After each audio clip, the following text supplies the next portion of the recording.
Guys, today I want to read a verse of scripture from the Gospel of Matthew, chapter 5. It's part of Jesus' Sermon on the Mount. I don't believe we've read this passage before in our videos, but chapter 5, verse 20, it says this, "For I say to you that unless your righteousness exceeds the righteousness of the scribes and Pharisees, you will by no means enter the kingdom of heaven."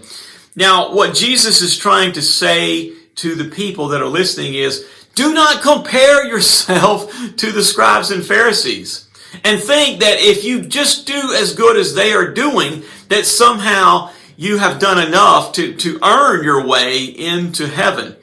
Because the scribes and the Pharisees were probably what would be considered the most righteous folks in the area of the Hebrew people. They were the ones that explained what the law of Moses said and gave them the interpretation. And they were the ones that supposedly were living and acting out those laws every single day and following every single one of them.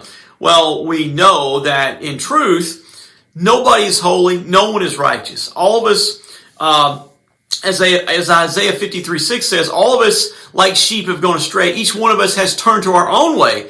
But God has caused the iniquity of us all to fall upon him. Pharisees were hypocrites. They were telling the people to do this and to do that. They were telling them that you could only take so many steps on the Sabbath. Telling Jesus it was unlawful for him to heal people on the Sabbath. And so Jesus was trying to explain to them, listen, comparing yourself to other people, it's not going to cut it.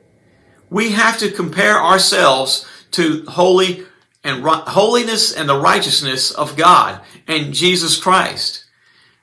When you put your life and my life up against the perfection of Christ, man, it's like filthy rags. It's terrible. It's awful. Jesus was perfect in every way. He is who we ascribe to be and who we want people to see in us. We want them to see that light that comes from him and shines through us. We certainly don't want them to see the selfishness, the contention, anger, malice, all those other things that creep into our lives from time to time. So, listen, don't compare yourself to someone else. Don't say, well, at least I'm better than so-and-so, at least I go to church. No, listen, we don't compare ourselves to other people. We only compare our lives to Christ. And listen, we're not going to achieve perfection until one day when we're in heaven and we have a perfect mind and a perfect body like Christ. But until that day, we strive every day to do all that is right for him. Anyway, guys, hope this helps. Let's worship God today in a great and mighty way. And if I don't see you at church, I hope that you're watching on the live stream Sunday school at 9:30 and also our worship service at 10:30. Guys, have a great day. God bless you, and we will talk to you tomorrow.